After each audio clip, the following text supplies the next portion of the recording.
Time waste के। और simply ये जो आज का हमारा सेशन है बहुत ही अच्छा दमदार है, बहुत अच्छा एकदम यहाँ पे कंटेंट है, मस्त। ओके चलिए सो बात करते हैं जीन पियाजे का संज्ञानात्मक सिद्धांत। यहाँ पे थ्योरी ऑफ जीन पियाजे। तो जीन पियाजे का सिद्धांत एक्चुअल अगर बात करें, जीन पियाजे मूल के स्विट्जरलैंड मनोवैज्ञानिक थे। तो जीन पियाजे स्विट्जरलैंड के एक मूल मनोवैज्ञानिक यहाँ पे आपके माने जाते हैं। कहाँ के रहने वाले थे भैया? स्विट्जरलैंड के। बहुत बेसिक क्वेश्चन है जो मूल्य थे पेशे से। देखो ये आपके जो है जंतु विज्ञानी भी थे। अगर पूछे कि जंतु वैज्ञानिक कौन थे तो जीन पियाजे, बहुत बेहतरीन। अक्सर आपको पता न हो, आपने यही पढ़ा हो कि बस जीन पियाजे ने संज्ञानात्मक विकास का सिद्धांत दिया है। ओके नो, जीन पियाजे को जंतु का विज्ञान भी कहा जाता है। तो जीन पियाजे मूल के स्विट्जरलैंड मनोवैज्ञानिक थे जो मूलतः पेशे से एक जंतु विज्ञानी भी थे। अपने करियर की स्टार्टिंग में पियाजे ने बीने साइमन, देखो बीने साइमन जब इन्होंने 1905 में बुद्धि लब्धि का सिद्धांत परीक्षण, बुद्धि इंटेलिजेंट का परीक्षण यहाँ पे दिया था, उनके सहयोगी के रूप में इन्होंने कार्य किया। तो अपने करियर की स्टार्टिंग में जीन पियाजे ने बीने साहब 1905 में बुद्धि लब्धि का यहाँ पे बुद्धि परीक्षण ओके ये देते हैं। इनका यहाँ पे इन्होंने इनके सहयोग में जीन पियाजे ने कार्य किया। ये कुछ इंपॉर्टेंट पॉइंट्स है जो आपको थोड़े समझ लेने हैं, जिससे सारी चीज़ें आपकी एकदम बहुत अच्छे से क्लियर हो।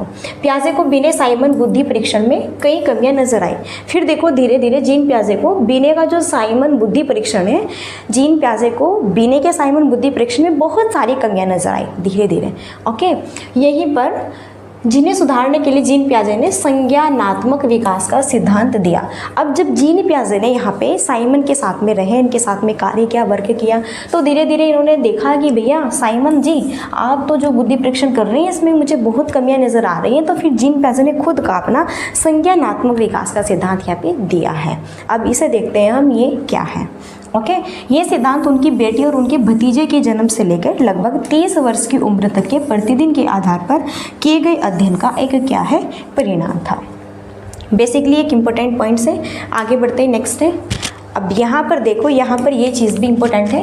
पियाजे का विकासात्मक मनोविज्ञान शिक्षण के विकासात्मक प्रतिमान तथा मनोवैज्ञानिक और वैज्ञानिक विधि का जनक भी माना जाता है। साथ ही साथ में यहाँ पे जंतु विज्ञान के जनक तो माने जाते हैं। ओके साथ ही साथ में यहाँ पे इन्होंने संज्ञानात्मक विकास का सिद्धांत भी दिया है। साथ ही साथ में जीन पियाजे विकासात्मक मनोविज्ञान के जनक भी हैं, शिक्षण के विकासात्मक प्रतिमान के जनक भी कहलाते हैं। यहीं पर वैज्ञानिक विधि के जनक भी कौन? जीन पियाजे ही कहलाते हैं। ये सारी चीज़ें, विकासात्मक प्रतिमान का सिद्धांत ये होता है कि देखो यहाँ पर ये नहीं कि शिक्षण ओनली टीचिंग जो होती है हम ओनली एक ही लेवल पे करा सकते हैं। अब देखो यहाँ पे जीन पियाजे के संज्ञानात्मक विकास का सिद्धांत है, मेरा लेवल और कुछ है पढ़ाने का, अदर यूट्यूबर से पढ़ेंगे आप उसका लेवल और कुछ है पढ़ाने का, नेक्स्ट से पढ़ेंगे उसका लेवल कुछ और है जीन पियाजे को पढ़ाने का। लेकिन नाम जीन पियाजे वही है, सेम थ्योरी भी वही है, लेकिन सभी अदर टीचर्स के जो टीचिंग्स का लेवल यहाँ पे कराने का सबका डिफरेंट होता है। ओके चलिए, और मैं आपको इस बार पढ़ा रही हूँ तो मेरा बहुत डिफरेंट है। नेक्स्ट में जीन पियाजे की थ्योरी सीटेट में पढ़ाऊंगी तब भी उसका लेवल, मेरा पढ़ाने की टीचिंग जो होगी इससे डिफरेंट होगी। तो समय समय के आधार पर यहाँ पे चेंज होता रहता है। यही क्या है आपका विकासात्मक प्रतिमान और मनोवैज्ञानिक विधि और विकासात्मक मनोविज्ञान आपका कहलाता है, जिनके एक जनक भी कौन है यहाँ पे? जीन पियाजे जी हैं।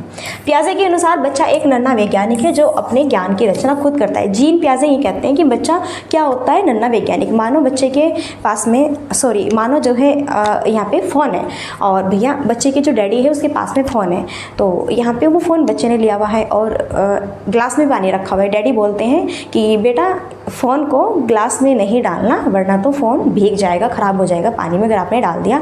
ओके लेकिन अगर आप बच्चे को ये ना कहते कि इसमें नहीं डालना, ये हो जाएगा वो हो जाएगा, तो बच्चा आराम से 2-3 मिनट बाद में या फिर 2-4 मिनट बाद में आपको फ़ोन दे देता। लेकिन अब तो आपने ये बोला है कि बेटा फ़ोन को गिलास में नहीं डालना है, फिर पानी में नहीं डालना। अब बच्चा उस फ़ोन को ग्लास में फिर पानी जो भी रखा हुआ है उसमें डाल के ही देखेगा। जब तक वह खुद नहीं परीक्षण करेगा, जब तक खुद यहाँ पे वह एक्टिविटीज़ नहीं करेगा, उसको नहीं पता चलेगा। जब उसने देखा, अब छोटा बच्चा है, ओके अब हम उसकी भाई मार पिटाई भी नहीं कर सकते, अब कर दिया तो क्या कर सकते हैं? कुछ भी नहीं कर सकते। क्लियर है ना? अब फ़ोन उसने डाल के देखा तब उसे पता चला हाँ अब ये नहीं चलेगा। ओके अभी ये है यहाँ पे स्विच हो गया है, 24 में कमी आ गई है। तो बच्चा जब खुद करके सीखता है, तो यही कह रहे हैं कि जीन पियाजे यही बात समझाना चाह रहे हैं कि बच्चा क्या होता है? नन्हा वैज्ञानिक होता है। जब वह खुद स्वयं चीज़ें करके सीखता है तभी उसे अनुभव होता है कि हाँ यहाँ पर ये चीज़ गलत है कि सही है। आगे बढ़ते हैं। नेक्स्ट है यहाँ पे देखो पियाजे को संज्ञानात्मक रचनावाद का जनक भी, साथ ही साथ में यहाँ पे जीन पियाजे को संज्ञानात्मक रचनावाद का जनक भी कहा जाता है, बहुत इंपॉर्टेंट है। यहीं पे पियाजे ने ज्ञान के 3 प्रकार माने हैं। फर्स्ट है शारीरिक है, सामाजिक, पारंपरिक और थर्ड है तार्किक गणित है। फर्स्ट जो शारीरिक, पियाजे ने ज्ञान के 3 जो प्रकार माने हैं। फर्स्ट इसमें जो शारीरिक है, शारीरिक किससे बिलोंग करता है? शारीरिक भैया खान पान जो भी हम खाएंगे, पोषण और अच्छा खाएंगे पिएंगे तो हमारे फिजिकल से रिलेटेड होगा, स्वस्थ रहेंगे। सामाजिक पारंपरिक ये जो है समाज में कैसे एक दूसरे के साथ में परस्पर संबंध बना के रहा जाता है, एक दूसरे के साथ में अनुकूलन। तार्किक गणित में ये जो बुद्धि आती है, तार्किक गणित ये पियाजे के ज्ञान से रिलेटेड है। जैसे आप कुछ भी बोल रहे हैं, पहले सोचेंगे, तर्क करेंगे, वितर्क, चिंतन, ओके, ये सारी चीज़ें हमारी किसके अंतर्गत इंक्लूड रहती है? तार्किक गणित के अंतर्गत। यहीं पे पियाजे ने सीखने की प्रक्रिया में अनुकूलन को सबसे ज़्यादा महत्व दिया है और यहीं पे पियाजे के अनुसार विद्यालय एवं कक्षा कक्ष को संज्ञानात्मक विकास के लिए सबसे बेहतर स्थान माना जाएगा। देखो मैंने कल क्वेश्चन कराया था आपको, जो मैं प्रैक्टिस करा रही हूँ यहाँ पे सीडीपी की, और उसमें मैंने क्वेश्चन कराया था कि संज्ञानात्मक विकास के लिए सबसे बेहतर किसे माना जाता है, तो वहाँ पर एक ऑप्शन था विद्यालय एवं कक्षा में। तो देखो ये यहाँ पे किसके अनुसार है? जीन पियाजे के अनुसार है। यही तो चीज़ है, कंसेप्ट और थ्योरी अगर हम पढ़ते हैं तो उससे हमें सारी चीज़ों का आइडियाज़ हो जाता है। लेकिन अगर हम ओनली क्वेश्चन ही लगाते हैं तो उससे हमें सिर्फ और सिर्फ यही पता चलता है कि हाँ ये क्वेश्चन कहाँ तक लिमिटेड है, ओके, उसकी गहराई तक हम नहीं जा पाते। तो देखो यहाँ पे ये चीज़ जीन पियाजे ने अपने ही थ्रू कही है भैया, सबसे ज़्यादा नॉलेज जो बच्चे को मिलेगी वो विद्यालय और कक्षा के माहौल से ही क्रिएट होगी। अगर वह समाज में रहेगा तो समाज में सिर्फ ओनली वो ये नहीं कि एक बेसिक या फिर एक बेस से हर तरह की नॉलेज ही नहीं, समाज में जो है बुरी भी अच्छी भी और लड़ाई झगड़ा सारी चीज़ें की यहाँ पे नॉलेज उसे प्राप्त होगी। ऐसे ही घर में भी सीमित ज्ञान मिलेगा उसे, उतनी बेस्ट नहीं। तो सबसे बेस्ट जो स्थान है वो कक्षा और विद्यालय माना जाता है, ओके। नेक्स्ट अब करने वाले हैं हम पियाजे के कुछ सिद्धांत हैं। तो पियाजे को मुख्यतः 3 सिद्धांतों के लिए यहाँ पे जाना जाता है, जिसमें भाषा एवं विचार का सिद्धांत है, नैतिक विकास का सिद्धांत है, यहीं पे संज्ञानात्मक विकास का सिद्धांत है। तो भाषा एवं जो विचार का सिद्धांत है, अगर हम इसकी बात करते हैं सबसे पहले भाषा एवं विचार का सिद्धांत ये क्या कहलाता है। तो डियर फ्रेंड्स, भाषा और जो विचार का सिद्धांत है, विचार भाषा से पहले देखो यहाँ पे जीन पियाजे, एक वाइगोत्स्की को भी हम बाद में पढ़ेंगे, पहले इनकी थ्योरी कंप्लीट करेंगे। जो जीन पियाजे वो क्या कहते हैं कि भाषा यहाँ पे क्या है? विचार का सिद्धांत, भाषा और विचार का सिद्धांत। जीन पियाजे ये कहते हैं कि बच्चे में पहले विचार उत्पन्न होते हैं, बाद में भाषा उत्पन्न होते हैं। यहीं पे वाइगोत्स्की जी हैं जो कि ये कहते हैं नहीं, बच्चे में पहले विचार उत्पन्न होते, पहले भाषा उत्पन्न होती है, बाद में विचार। यहीं पे जीन पियाजे क्या कह रहे हैं? देखो विचार भाषा से पहले आते हैं, कि विचार जो है भैया भाषा से पहले उत्पन्न होते हैं। तुम एक पागल हो, यहाँ पे तुम एक पागल हो, इस वाक्य में पागल शब्द का अर्थ है वास्तविक पागल या मजाक, दोनों हो सकता है, लेकिन दोनों जगह वाक्य एक ही होने के कारण अर्थ भाषा से नहीं बल्कि बोलने वाले के विचार पर डिपेंड करेगा, इसलिए विचार भाषा से पहले आएगा। मानो 2 व्यक्ति हैं, अगर यहाँ पर 2 व्यक्ति हैं और आपको उस अदर बंदे के सामने क्या बोलना है क्या नहीं बोलना है, अगर आप कुछ विचार ही नहीं करेंगे, कुछ सोचेंगे समझेंगे ही नहीं, तो फिर आपको कैसे यहाँ पे चीज़ें अनुभव होगी कि हम क्या बोलना चाह रहे हैं क्या नहीं, या फिर आपके मन में जो भी आ रहा है उल्टा सीधा आप उसके सामने बोल रहे हैं, ऐसा थोड़ा ही ना होता है।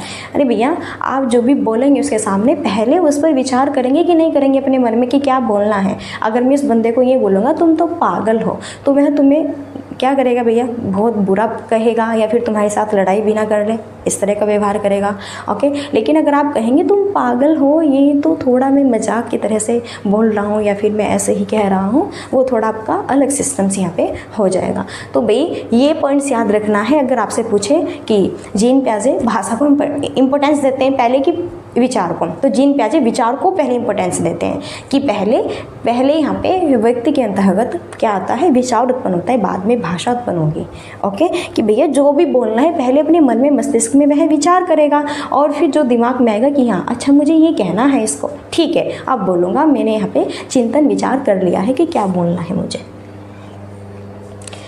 नेक्स्ट, पियाजे का भाषा सिद्धांत। अहम केंद्रिता भाषा ये शेष अवस्था में पाई जाती है, ये एक तरफा। देखो पियाजे का भाषा का सिद्धांत, भाषा अब यहाँ पे एक तरफा दो तरफा ये क्या चीज़ है? यहीं पे है सामाजिकृत भाषा, ये शेष अवस्था से आगे पाई जाती है। देखो अहम केंद्रिता भाषा ये शेष अवस्था में पाई जाती है, ये एक तरफा होती है। भाई देखो बालक है वो छोटा सा है, मानो 2 साल का है या फिर 1.5 साल का है, 2.5 इतने ही, ओके। यहाँ पे 3 साल का है, तो बालक के मन में जो चीज़ें आ रही है वह उसे बोलेगा। और अगर आप कह रहे हैं कि बेटा ऐसे नहीं, ऐसे करो बेटा, ऐसे नहीं, इसको ऐसे करो, नो। बालक को जो सही लगेगा वो वही चीज़ बोलेगा और वो उसे वही चीज़ अच्छी लगेगी। तो ये क्या है, एक तरफा है। यहाँ पे बालक खुद बड़बड़ाई जा रहा है, किसी की उसे नहीं पता कि मैं बोल रहा हूँ तो मैं क्या हूँ, यहाँ पे भी बोल रहा हूँ, वो श्रोता है, सुन रहा है, उसका भी यहाँ पे अब टाइम है, वो भी बोलेगा और यहाँ पे मैं अब सुनूंगा। उसे ये चीज़ें नहीं पता। अगर मैं बोल रहा हूँ तो मैं बोल ही रहा हूँ, मैं खेल रहा हूँ तो मैं खेल ही रहा हूँ, चुपचाप बैठे बस आप मुझे देखते रहिए। ओके, तो ये है यहाँ पर क्या, अहम केंद्रिता। अहम केंद्रिता यानी कि स्वार्थी बालक, जो स्वार्थी बालक की अपने ही आप में मगन है, किसी और को मौका नहीं दे रहा है बोलने का। क्लियर है। नेक्स्ट है फिर सामाजिकृत भाषा।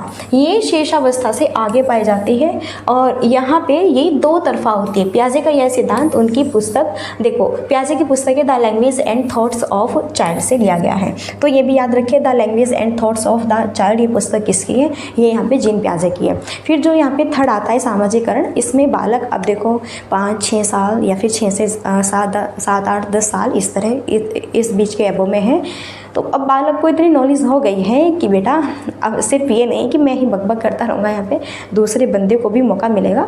अब मैं बोल रहा हूँ, वो श्रोता है, वो सुन रहे हैं, अब मैं श्रोता बनूंगा, मैं बोलेंगे, वो वक्ता बनेंगे, मैं श्रोता बनूंगा। ठीक है, उसको भी टाइमिंग मौका मिलना चाहिए जैसे मुझे मिल रहा है। तो ये सारी चीज़ें हमारे यहाँ पे रहती है। क्लियर है। तो ये जीन पियाजे यहाँ पे कहते हैं। बहुत बेहतरीन इनके थॉट्स हैं।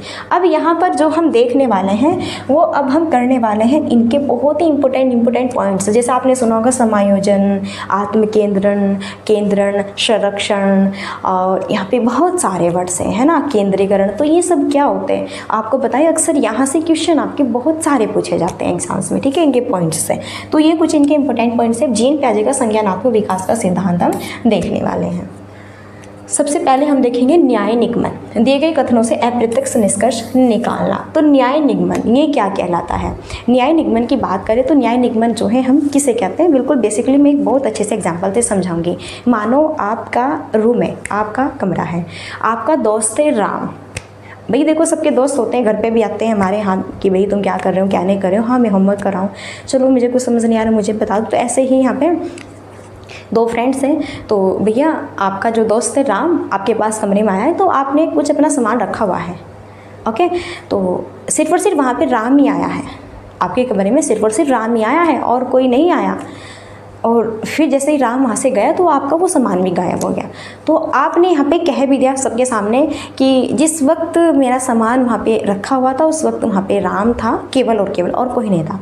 यानी कि आपने अपनी बात कह भी दी अप्रत्यक्ष रूप से सबके सामने। आपने अपनी ये बात कह दी कि हाँ राम ने ही चोरी की होगी। आप खुल के भले ही ना कह रहे हैं क्योंकि आपको वो दोस्त थे, करीबी दोस्त थे, आप खुलकर नहीं कह रहे हैं कि हाँ राम ने ही चोरी की है, लेकिन आपके मन में यहाँ पे यही चीज़ है और आपने ये प्रत्यक्ष रूप से नहीं, अप्रत्यक्ष घुमा के पूरी बात अपनी कह दी है कि भैया यहाँ पर जो मेरे कमरे में राम आया था केवल और केवल, तो वही मेरा सामान लेके गया है। ओके, लेकिन आप खुल के भी राम को यहाँ पे नीचा नहीं दिखाना चाह रहे, लेकिन फिर भी आप अपनी बात से गुमराह नहीं हो रहे, बात भी कह दिया आपने और बताना भी नहीं चाह रहे। तो ये होता है न्याय निगमन। अब पढ़ेंगे संकल्पनात्मक तर्कना, कंसेप्चुअल रीजनिंग। संकल्पनात्मक तर्कना, किसी कथन को काल्पनिक रूप से सत्य मानकर तर्क करना। तो यहाँ पे मानो हम इंटरव्यू देने जा रहे हैं, हम क्या है इंटरव्यू देने जा रहे हैं, तो हम इंटरव्यू रूम में हैं। जैसे ही हमारा इंटरव्यू हो रहा है तो हमसे यहाँ पे क्वेश्चन किया जा रहा है कि यदि आपके पापा है, मम्मा है और भाई बहन है और वो चारों के चारों नदी में गिर गए, ओके, तो आप बताइए इन चार में से सबसे पहले किसे किसे बचाएंगे। ठीक है, तो ये क्या है भैया, काल्पनिक चीज़ें। सबसे पहले तो यहाँ पे ये आप बात समझें, अब हमारा इंटरव्यू हो रहा है और एक हमसे क्वेश्चन पूछा जा रहा है कि आपके पापा, मम्मी, भाई और बहन चारों नदी में गिर गए। ओके, तो आप बताइए किसको बचाएंगे। अरे भाई साहब, सिर्फ और सिर्फ यहाँ पे कल्पना ही तो की जा रही है, कल्पना को आधार मान के तो आंसर देना है। अरे भैया, अगर ये हादसा मेरा आगे हुआ होता तो क्या मैं यहाँ पे आपके सामने इंटरव्यू में बैठा होता? मैं तो वहाँ पे होता जहाँ पे वो हादसा हो रहा है, मेरी फैमिली के साथ में। तो जब हम कुछ काल्पनिक चीज़ों को सोच के और उसका सत्य आंसर निकालते हैं, खोजते हैं, तो वही क्या कहलाता है, संकल्पनात्मक तर्कना कहलाता है। क्या कहलाता है? संकल्पनात्मक तर्कना कहलाता है। ठीक है, कि हम कुछ चीज़ को सत्य, कल्पना सहित मान के यहाँ पे उसका आंसर देते हैं, वो भी सत्य तरीके से। क्लियर है? हाँ, जैसा आपसे पूछे कि अगर पृथ्वी पर ऑक्सीजन ही न होता तो क्या होता, आपसे इंटरव्यू में पूछा जा रहा है कि पृथ्वी पर ऑक्सीजन न होता तो क्या होता। अरे भाई, सबसे पहले सोचिए, ऑक्सीजन न होता तो क्या मैं यहाँ पे इंटरव्यू देता बैठ के, जब सांसें नहीं चलती, ऑक्सीजन न होता तो सांस मेरी कैसे चलती, मैं कैसे जीवित रहता, और मैं तो बड़ा खासा अच्छे से इंटरव्यू दे रहा हूँ। तो यही तो चीज़ें, काल्पनिक चीज़ों को सत्य मानकर आपका आंसर बताना है क्या होता। तो यही होता है हमारा संकल्पनात्मक तर्कणा। अब यहाँ पे देखने वाले हैं वस्तु स्थायित्व, ऑब्जेक्ट परमानेंस। वस्तु स्थायित्व, वस्तु भले ही आंखों से ओझल हो गई हो लेकिन उसका अस्तित्व बना रहता है। वस्तु भले ही आंखों से ओझल हो गई हो लेकिन उसका अस्तित्व बना रहता है, वस्तु स्थायित्व। अब बालक है, छोटे छोटे से नन्हे से प्यारे से बड़े ही, ओके, तो भाई आपके घर पे कैट भी, डॉगी भी, इस तरह सब आते हैं, ओके। ये छोटे छोटे जानवर तो आते ही रहते हैं, पशु पक्षियाँ, जैसे यहाँ पे आपके कौवा है, चिड़िया है, ये सारे इस तरह छोटे छोटे यहाँ पे आते रहते हैं।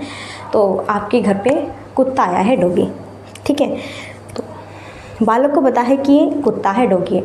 तो भैया जो डॉगी है, कुत्ता कैसे बार्क करता है, भौंकता है, भौं भौं करके भौंकता है। तो मानो अभी आप अपने घर पे बैठे हुए हैं आराम से, बाहर आपके पड़ोस में, आसपास ही या फिर किसी और के घर पे कुत्ता बार्क कर रहा है, डॉगी बार्क कर रहा है, कुत्ता भौंक रहा है। तो बच्चे ने कुत्ते की आवाज़ सुन के बोला सबके सामने कि मम्मा देखो बाहर डॉगी बार्क कर रहा है, डॉगी भौंक रहा है। तो बच्चा, ठीक है, बच्चे के सामने भले ही वह वस्तु उत्पन्न हो, बच्चे के सामने भले ही यह यहाँ पे कुत्ता उत्पन्न हो, लेकिन फिर भी उसने उसकी वॉइस से यह पहचान लिया कि हाँ यह कुत्ता ही है जो कि भौंक रहा है यहाँ पे। तो यहीं पे यही चीज़ कह रहे हैं कि वस्तु भले ही आंखों से ओझल हो, वस्तु भले ही आंखों से दूर हो बेटा, वस्तु भले ही आंखों से दूर हो बेटा, लेकिन उसका जो अस्तित्व है वो हमारे कानों में है। हमें पता है बिल्ली म्याऊं म्याऊं करती है, बिल्ली क्या करती है, म्याऊं म्याऊं करती है। अगर हमें कहीं पर भी बिल्ली की म्याऊं म्याऊं की आवाज़ सुनाई दे रही है तो हम क्या कहेंगे कि देखो बिल्ली कैसे कर रही है, म्याऊं म्याऊं कर रही है। भले ही हमें वो सुना भले ही वो हमें दिखाई नहीं दे रहे, भले ही वो हमारी आंखों से ओझल हो, लेकिन बेटा उसका अस्तित्व तो हमारे कानों में है, हमें पता है बिल्ली म्याऊं म्याऊं करती है। क्लियर है ना? तो यही चीज़ होती है, यही तो फैक्ट्स हैं और यही जीन प्याजे हैं, इसलिए ही तो ये इम्पोर्टेंट रहते हैं आपके हर पेपर में। यूँ ही नहीं आपके इतने बेहतरीन मनोवैज्ञानिक है, क्योंकि हर चीज़ इन्होंने इस तरह सीक्वेंस में बताई हुई है कि क्या बातें पढ़ने में भी तुम्हें इंटरेस्ट आता है कि वाह, बल्ले बल्ले, क्लैपिंग। अब पढ़ने वाले हैं जीववाद, एनिमिज्म। आसपास के वस्तुओं और खिलौनों आदि को बालक द्वारा जीवित समझने का भ्रम ही क्या है, जीववाद। ये बड़ा इंटरेस्टिंग, बड़ा मजा आएगा आपको जीववाद में। अब छोटे छोटे बालक है 2-3 साल के, तो पेरेंट्स बढ़िया बड़े बड़े से अच्छे खिलौने लेके आते हैं, कार है, गाड़ी है, और रेलगाड़ी है, यहाँ पे बस है, ट्रक है, इस तरह से छोटे छोटे खिलौने लेके आते हैं। तो आपको पता है ना उसमें कहते हैं चाबी भी लगी होती है, ठीक है, जब तक उसमें वो बैटरी होती है, चाबी लगी होती है, तब तक वो अभी चलती रहती है, ठीक है। लेकिन जैसे ही यहाँ पे उसकी जो बैटरी है वो लो हो गई या फिर यहाँ पे अब वो आपकी नहीं चल पा रही, तो बच्चा खिलौने को ऐसे पटकता है, उठा चलो चलो तुम क्यों नहीं चल रहे हो, चलो कार चलो तुम, ऐसे। फिर क्या बोलते हैं, मम्मा देखो कार नहीं चल रही है, मम्मा देखो। और अगर आप गुड़िया से खेल रही है, कोई यहाँ पे बच्ची है गुड़िया से खेल रही है, मानो गुड़िया का एक हाथ है वह यहाँ से उतर गया है, ये इधर वाला भी, या फिर उसके यहाँ से नेक गर्दन उतर गई है, तो पता है बच्चे क्या बोलते हैं, मम्मा देखो तो गुड़िया का हाथ टूट गया है, देखो तो गुड़िया को बहुत दर्द हो रहा है, मम्मा चलो उसको दवाई दिलाते हैं, ये करते हैं वो करते हैं। तो ये क्या है, जीववाद है।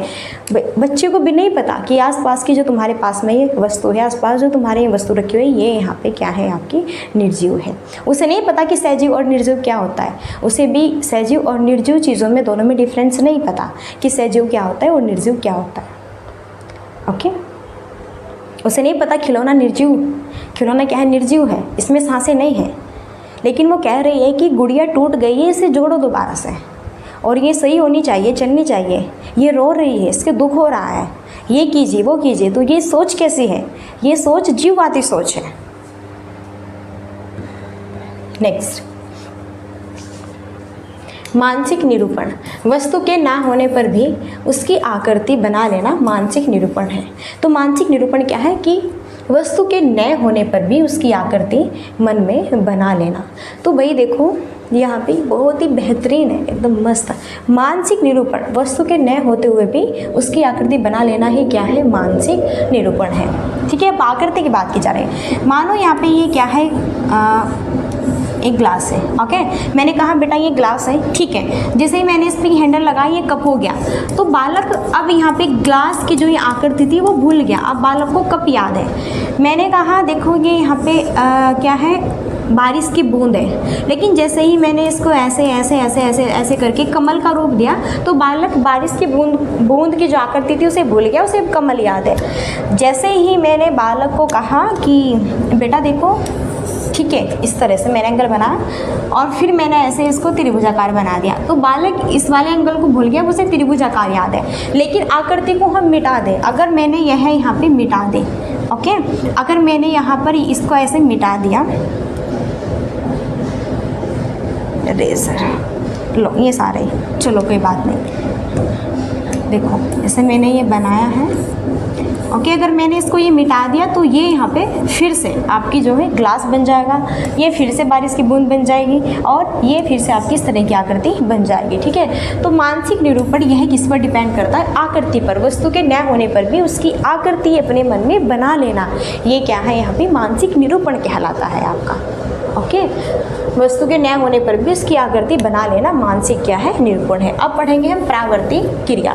बालक द्वारा किसी क्रिया को सीख लेने के बाद उसे दोहराकर बार बार खुश होना, जैसे चूसना या फिर निगलना, वस्तुएं उठाकर मुंह में रखना। प्रावर्ती, बालक द्वारा किसी भी क्रिया को सीख लेने के बाद उसे दोहराकर बार बार खुश होना। देखो भाई बालक है, मामा ने उसे बढ़िया यहाँ पे दूध फीडिंग कराया है, अच्छा जो है बढ़िया खिला पिला के छकाया हुआ है, लेकिन फिर भी बालक के सामने मानो कोई खिलौना पड़ा है, तो उस खिलौने के बार बार बालक मुंह में दे रहा है और सब उसको कह रहे हैं, पेरेंट्स भी या फिर अदर जो फैमिली मेम्बर है, कि बेटा इसको मुंह में नहीं देते हैं, आपने खाना खा लिया है, आप छके हुए हैं और ये खाने की चीज़ नहीं है, बेटा इसको नीचे रखो। लेकिन बच्चा नहीं मानेगा, बार बार उसे जितना आप कहोगे उतना और उसे बार बार मुँह में देगा, उसे बार बार, ठीक है, चूसेगा उसे, या फिर कुछ ऐसी चीज़ से निकलने की कोशिश करेगा, वस्तु को उठा के मुँह में रखेगा।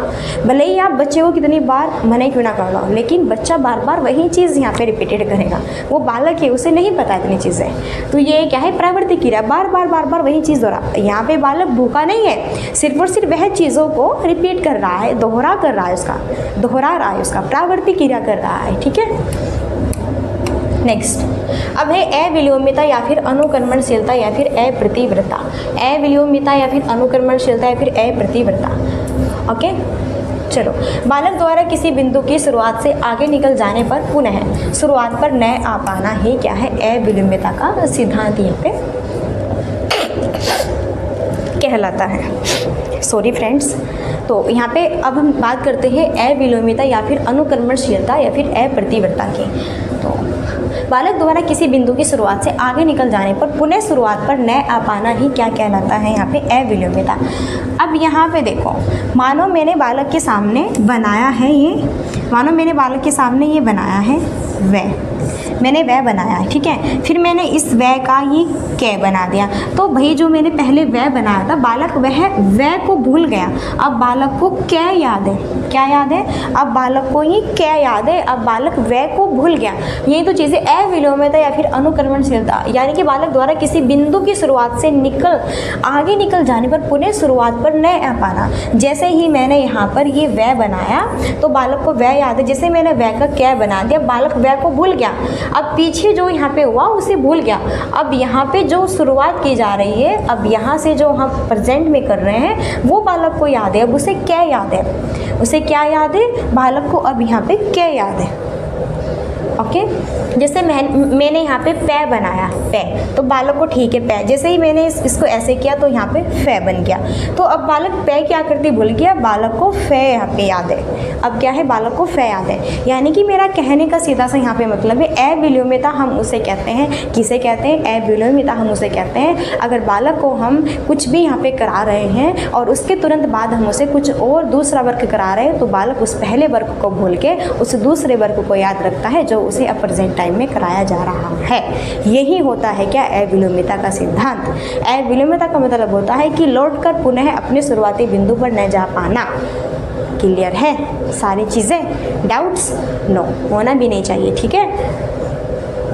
तो ये सारे यहाँ से आपसे क्वेश्चंस पूछे जाते हैं।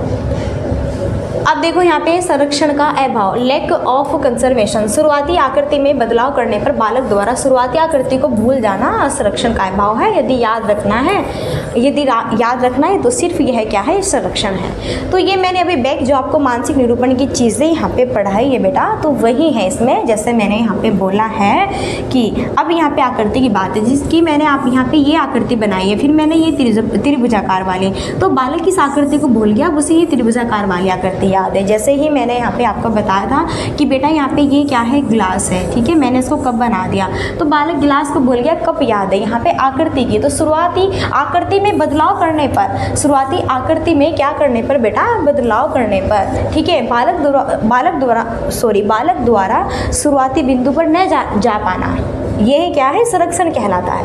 ये क्या है बेटा, संरक्षण का अभाव यहाँ पर हो जाएगा। क्या हुआ, ये क्या कहलाएगा बेटा, संरक्षण का अभाव यहाँ पे कहलाएगा। ठीक है, देखो शुरुआती आकृति में बदलाव करने पर बालक द्वारा शुरुआती आकृति को भूल जाना। जैसे मैंने कहा बेटा हमने ये बनाया, फिर मैंने यहाँ पे त्रिभुजाकार बनाया, तो बालक किस आकृति को भूल गया, बालक को ये त्रिभुजाकार याद है, तो यही क्या है, संरक्षण का अभाव है। लेकिन अगर उसे ये चीज़ याद रहती है, वो तो क्या है, संरक्षण है। तो संरक्षण क्या होता है, संरक्षण का अगर सिंपली संरक्षण की परिभाषा दें तो संरक्षण का मतलब होता है जो चीज़ें हमें शुरुआती बिंदु की भी याद रहती है, देन यहाँ पे जो हम कर रहे हैं वो भी याद है। और संरक्षण का अभाव ये क्या कहलाता है, संरक्षण का अभाव वो कहलाता है कि जो अब हम कर रहे हैं वो चीज़ हमें याद नहीं है, अब जो प्रेजेंट टाइम में हमारे सामने उपलब्ध है वो चीज़ें हमें याद है।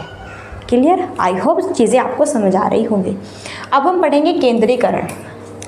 किसी घटना या फिर वस्तु की एक ही पक्ष तक सीमित रहना केंद्रीकरण, जबकि कई पक्षों पर फोकस करना विकेंद्रीकरण है। तो केंद्रीकरण और विकेंद्रीकरण को हम समझने वाले, तो केंद्रीकरण क्या है भाई यहाँ पे, तो केंद्रीकरण की बात करें, किसी घटना या वस्तु की एक ही पक्ष तक सीमित रहना। तो देखो पहले हम केंद्रीकरण को समझते हैं। मानो आप यहाँ पे अपने घर पे, ठीक है, आपके पेरेंट्स से कहीं बाहर जा रहे हैं, कह के गए आपको कि बेटा आपको यहीं पे बैठे रहना है और घर की थोड़ा देखभाल रखना है कि घर में अगर कोई भी इधर उधर आए तो आपको उसे यहाँ से भगा देना है। ओके, जैसे डॉगी कैट्स वगैरह इस तरह से आ जाती है कुछ भी घर पे, तो पेरेंट्स अगर बाहर गए तो बच्चा बोला है ठीक है मैं कर दूंगा, ऐसा मैं पूरा ध्यान रखूँगा।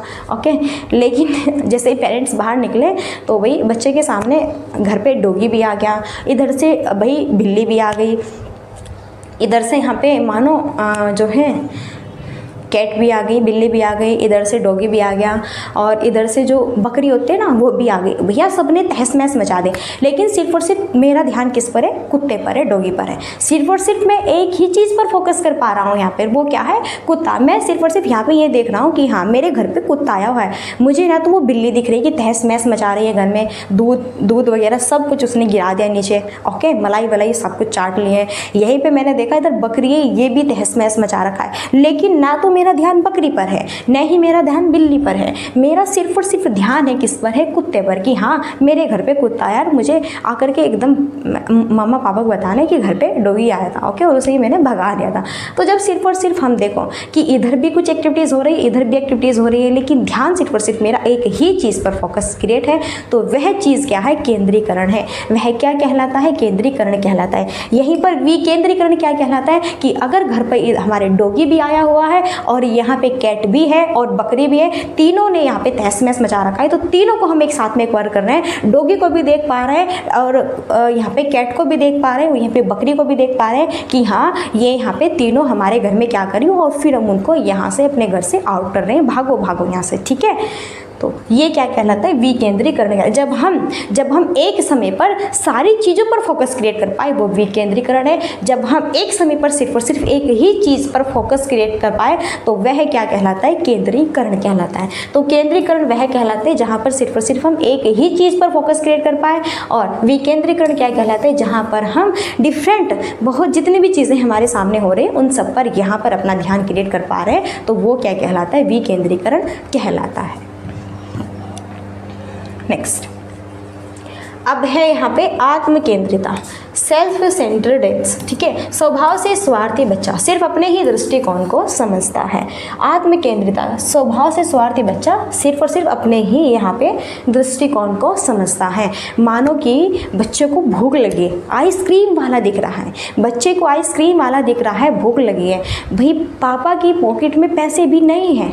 कभी कभी ऐसा होता है कि भाई पैसे नहीं भी होते पॉकेट में, उठाना याद नहीं रहता, या फिर नहीं भी हो पाते कभी कभी खुले पैसे, ठीक है, इस तरह से। ओके, आप इमेजिनेशन कीजिए, होता है भैया रियल लाइफ में भी। क्या हर पल ऐसा होता है कि हमारे पास में पैसे रहते ही हैं? नो, ऐसा नहीं होता। कभी कभी ऐसी सिचुएशन भी आती है जब हमारे पास पैसा नहीं होता। तो बच्चे को दिख रहा है आइसक्रीम वाला, हाँ क्या बात है, मुझे आइसक्रीम पापा आइसक्रीम दिलाओ, आइसक्रीम दिलाओ।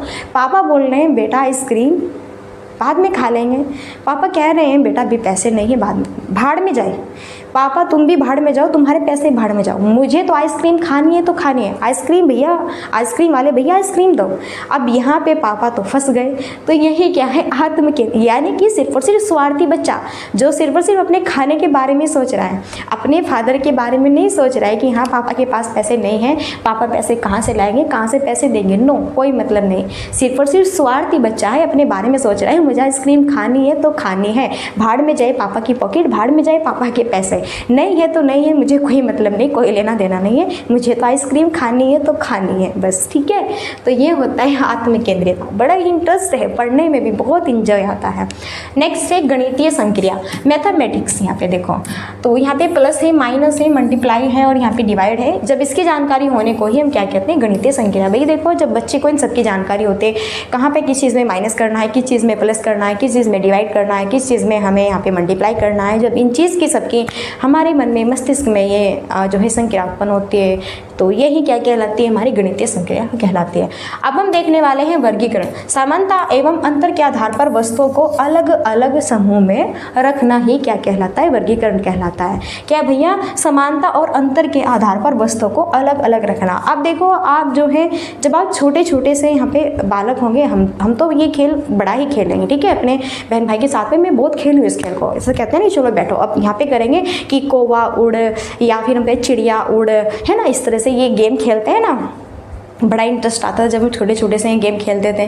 तो भाई बालक ये गेम खेल रहे हैं कि चिड़िया उड़, कौवा उड़, कबूतर उड़, इससे कहते हैं कि गाय उड़, भैंस उड़। फिर बोला नो नो नो नो, गाय नहीं उड़ती, नो नो नो, भैंस नहीं उड़ती। तो यहाँ पर बच्चों को भी पता है, बच्चों को भी पता है क्या क्या चीज़ उड़ने वाले क्रम में रखी जाएगी वर्गीकरण में, क्या चीज़ चलने वाले वर्गीकरण में रखी जाएगी, क्या चीज़ यहाँ पे वर्गीकरण, किस तरह से आप इसका वर्गीकरण करोगे चीज़ों का, हर अलग अलग समूह का, कि उड़ने वाली चीज़ों को हम अलग रखेंगे, चलने वाली चीज़ों को हम अलग रखेंगे, न उड़ने वाली चीज़ों को हम अलग रखेंगे। जैसे यहाँ पे क्या कि यहाँ पे कौवा उड़, गाय उड़, भैंस उड़। नो नो, गाय भैंस नहीं उड़ती, उसे पता है गाय भैंस उड़ने के समूह में नहीं रखी जाएगी, ठीक है। तो यही क्या कहलाता है, वर्गीकरण कहलाता है। समानता और अंतर के आधार पर वर्गीकरण करना वस्तुओं का।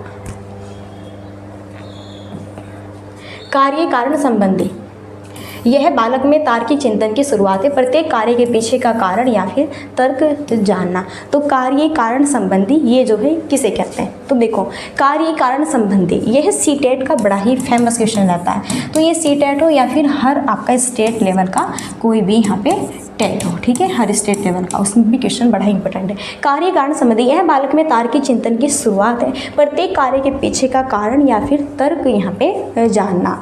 ओके, अब देखो मम्मा जो है आपकी ड्रेस यहाँ पे धुलती है और फिर आपको देती है, आप पहन के स्कूल जाते हो। तो अभी आप छोटे हैं, अभी आपको नहीं पता, लेकिन जैसे ही आप धीरे धीरे बड़े हो जाएंगे, फिर आप अपनी मम्मा से पूछेंगे मम्मा आपने यह जो है यहाँ पे मेरी जो ड्रेस है, शर्ट है, ये आपने धुली है। हाँ बेटा, ये मैंने धुली है तो ये कार्य है, मैं उसको वॉश कर रही हूँ तो ये कार्य हो रहा है, जब मैं इसे यहाँ पे धूप में सुखाऊंगी तो ये कारण है, इसका सूखने का कारण है।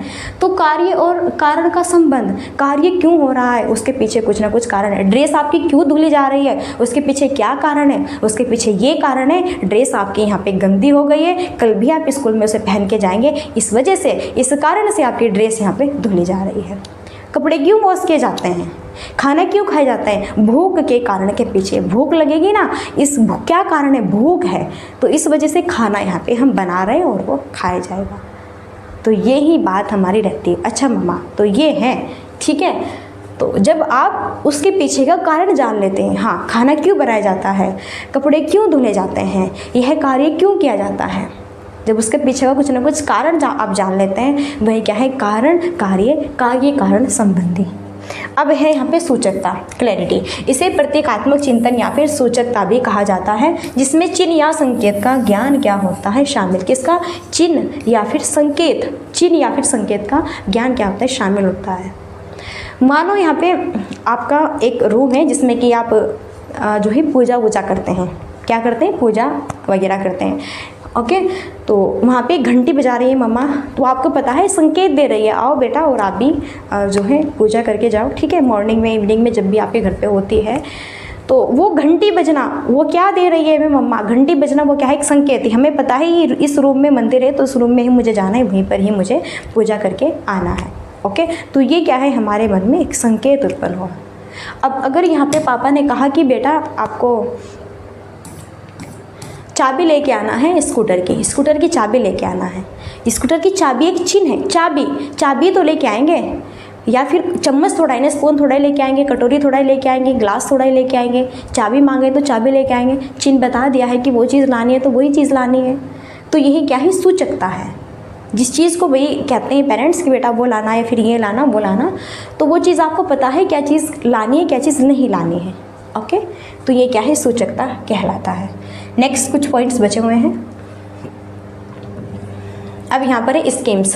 स्कीम्स किसी कार्य को करने का सही क्रम या फिर पैटर्न ही स्कीम। देखो एक स्कीम्स होता है, एक स्कीमा होता है, स्कीमा अलग है, स्कीम्स अलग है। स्कीम्स का मतलब होता है यहाँ पे किसी कार्य को करने का पैटर्न, एकदम क्रम सही होना। अब जैसे कि आपका रूम, ये बोर्ड है मेरा, ये बोर्ड मेरे रूम के अंदर है, तो गेट ऑफ है, तो मुझे वीडियो बनानी है, तो मैं सबसे पहले क्या करूँगी, सबसे पहले मैं यहाँ पे अगर मैंने उस जो है ताला वगैरह लगाया हुआ है, तो पहले मैं उस डोर को ओपन करूँगी ताले से, चाबी लगाऊंगी, ताले से ओपन करूँगी, फिर मैं वो कुंडा खोलूँगी, फिर मैं उस गेट को ओपन करके फिर अंदर आऊँगी, फिर मैं स्विच ऑन करूँगी, लाइट ऑन करूँगी, फिर मैं यहाँ पे बोर्ड ऑन करूँगी, तभी तो यहाँ पे फिर मैं पढ़ाऊँगी, फिर PDF ओपन करूँगी, तब जाके फिर मैं आपको यहाँ पे पूरा सेटअप करके पढ़ाऊँगी। अब ये थोड़ा है कि भैया मैंने ना कमरा यहाँ पे ओपन किया, नहीं मैंने स्विच ऑन किया बोर्ड का, नहीं मैंने कुछ यहाँ पे किया, नहीं मैंने PDF बनाई, नहीं मैंने कुछ किया, और बस आके मैं ऐसे ही तो बिना गेट को ओपन किए मैं कैसे पढ़ाने लगूँगी बोर्ड पर, बताइए।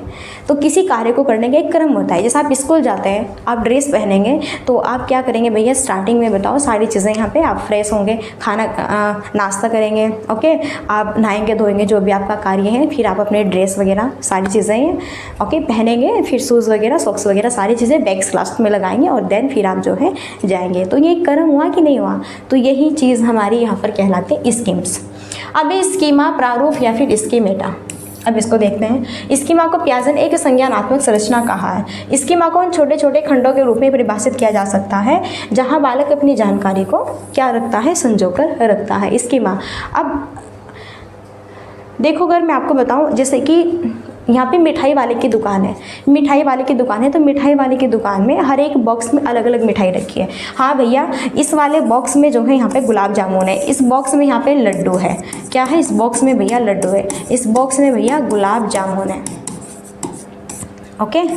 और भैया यहीं पे इस वाले बॉक्स में मट्ठी है, ठीक है, इस वाले बॉक्स में क्या है भैया, यहाँ पे पेड़े हैं, और ये वाला बॉक्स है भैया, इस वाले बॉक्स में क्या है, यहाँ पे बर्फ़ी, ओके। तो बहुत सारे यहाँ पे उसके बॉक्स हैं, तो अलग अलग आइटम रखे हुए हैं, गुलाब जामुन, रसगुल्ले हैं, लड्डू है, मट्ठी है, पेड़े हैं, बर्फ़ी है, बहुत सारे आइटम रखे हुए हैं। तो ये अलग अलग बॉक्स में है कि नहीं है। ऐसे ही हमारे मन में भी, एक मस्तिष्क में भी हमारी भी एक क्या होती है, ज्ञान की संरचना होती है।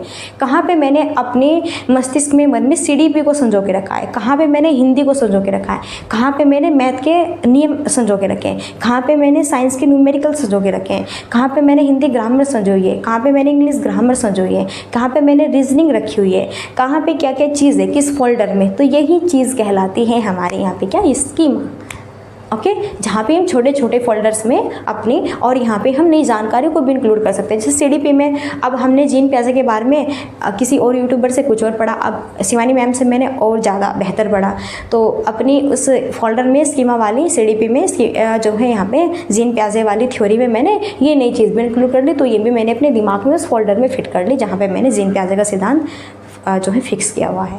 तो ये चीज़ कहलाती है स्कीमा। नेक्स्ट और लास्ट नहीं, इससे भी आगे है अनुकूलन। नई जानकारी के मिलने से उत्पन्न हुए विरोध पर काबू पाकर वापस संतुलन पर पहुंचने की प्रक्रिया अनुकूलन है, जिसके 2 भाग हैं। नई जानकारी के मिलने से उत्पन्न हुए विरोध पर काबू पाकर वापस संतुलन पर पहुंचने की प्रक्रिया अनुकूलन कहलाता है। मानो कुछ कार्य ऐसा है जो हमसे नहीं भी हो पा रहा है, लेकिन फिर भी हम उस कार्य पर अनुकूलन पा करके आगे यहाँ पे बढ़ते हैं। या फिर नई जानकारी के मिलने से उत्पन्न हुए विरोध, अगर नई जानकारी में हमें कुछ विरोध उत्पन्न हो रहा है तो फिर हम क्या करेंगे, यहाँ पे उस विरोध को फिनिश करके ख़त्म करके वापस से संतुलन बनाएंगे और फिर आगे बढ़ेंगे। यही क्या है, अनुकूलन है। जैसे हम अपने जीवन में प्रत्येक दिन, यहाँ पे प्रत्येक समय, प्रत्येक घंटे अनुकूलन बनाने की बारे में सोचते हैं। अब भाई देखो, अगर हम ऐसे करें कि कोई हमें क्या कह रहा है क्या नहीं, लड़ाई झगड़ा सबसे आप करते रहो, तो क्या वो अनुकूलन आप बना पाएंगे अपने मस्तिष्क में? नहीं ना, फिर तो आप सबके साथ लड़ाई झगड़ा करते रहो। तो अब है यहाँ पे देखो, वो 2 टाइप्स के हैं, समावेशन, आत्मीकरण और सम्मिलन, यहाँ पे एसिमिलेशन। तो ये क्या होता है, बालक द्वारा बिना अंतर किए नई जानकारी को पुरानी जानकारी में शामिल करना। जैसे काला रंग समान होने के कारण कोयल को कौवा समझना। तो समावेशन, आत्मीकरण, सम्मिलन का ये मतलब है, अगर बालक को पता है कि काला रंग, बालक ने काला रंग देखा है, तो काला रंग यहाँ पे कोयल का भी होता है, कौवे का भी होता है। बालक ने यहाँ पे जो है कौवे को देखा, तो कौवे को देख करके बालक कोयल समझेगा, और कोयल को देखा, कोयल को देख के बालक कौवा समझेगा। इस तरह से मैं डिफरेंट नहीं कर पा रहा है कि हाँ, काली कोयल भी हो सकती है और काला कौवा भी होता है, दोनों अलग अलग है और दोनों अलग अलग होते हैं, लेकिन कलर सेम है यहाँ पे। लेकिन नहीं, बालक को पता है कि जो काले रंग के होंगे ना, जितने भी मैंने कौवा देखा हो, जितने भी काले रंग के जो मुझे दिखेंगे, उन सबको मैं कौवा ही कहूँगा। बालक ने ये चीज़ फिक्स की हुई है, तो ये क्या है, समावेशन है। अभी वह इनमें अंतर नहीं कर पाया, अंतर अब करेगा समायोजन होकर, एडजस्ट अब करेगा, एडजस्टमेंट अब करेगा समायोजन में, एडजस्टमेंट समावेशन में एडजस्ट नहीं कर पा रहा है, एडजस्ट करेगा यहाँ पे समायोजन में। समावेशन में एडजस्ट नहीं कर पा रहा है बेटा, अब करेगा समायोजन में। समावेशन में स्कीमा में भेजी गई जानकारी में विरोध उत्पन्न हुआ तो जानकारी को नए तरीके से फिर अंतर करेगा, फिर उसमें संशोधन करेगा। जैसे कोयल को कौवा समझ के बालक बाद में आवाज़ के आधार पर पहचान लेगा, अंतर कर लेगा। मानो एक डाली पे कौवा है, एक पे कोयल भी है, कोयल भी है, कौवा भी है। कौवे की वॉइस से और कोयल की वॉइस से बच्चे ने डिफरेंस किया? नो, वो यहाँ पे कौवा है और वो कोयल है। भले ही उनके कलर अलग अलग है, भले ही उनके कलर सेम है, काले हैं, लेकिन वो कौवा है और वो कोयल है। तो ये क्या है बेटा, एडजस्ट अब कर लिया बेटा यहाँ पे, ठीक है बच्चे ने। तो ये क्या है, समायोजन है। बस अब यहाँ पे हमारी ये नो एक और है, बस ये लास्ट है ऑर्गेनाइजेशन, संगठन। किसी भी जानकारी को स्कीमा में भेजने से पहले बालक उस जानकारी को अपने हिसाब से क्या यहाँ पे सुव्यवस्थित करता है।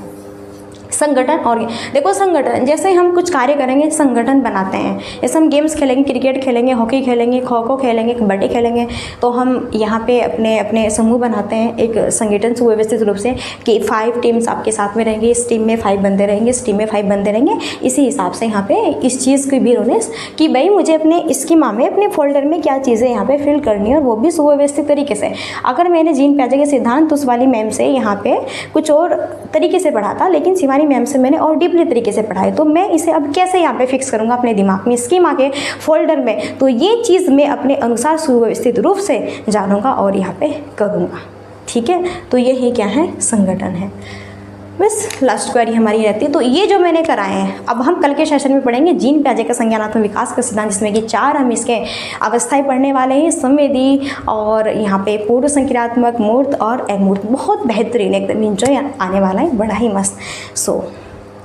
और कंटिन्यू वीडियो वॉच करने के लिए चैनल को सब्सक्राइब कर सकते हैं। देखो लास्ट क्वेरी, स्टार्टिंग में सिर्फ और सिर्फ मेरा पर्पस होता है आपको पढ़ाना। मैं कभी भी नहीं बोलती कि लाइक करो, शेयर करो, सब्सक्राइब करो। नो, आपको अच्छा लगता है, आपके समझ आ रहा है तो आप खुद ब खुद कर लेंगे। मेरा तो कहने का कोई अधिकार नहीं है। अगर आपकी समझ में आ रहा है, आपकी इच्छा है, तो आप खुद ही कर लेंगे, मुझे ज़रूरत भी नहीं है, ठीक है। तो यहीं पे फ्रेंड्स, अगर बिल्कुल मैं कोई वीडियो में कोई त्रुटि की या फिर अगर मैंने कुछ गलत वर्ड्स यूज़ किया तो मैं सिर झुका के आपसे माफ़ी चाहती हूँ, क्योंकि आप आने वाले इन फ्यूचर भावी शिक्षक ही आप सभी, ठीक है।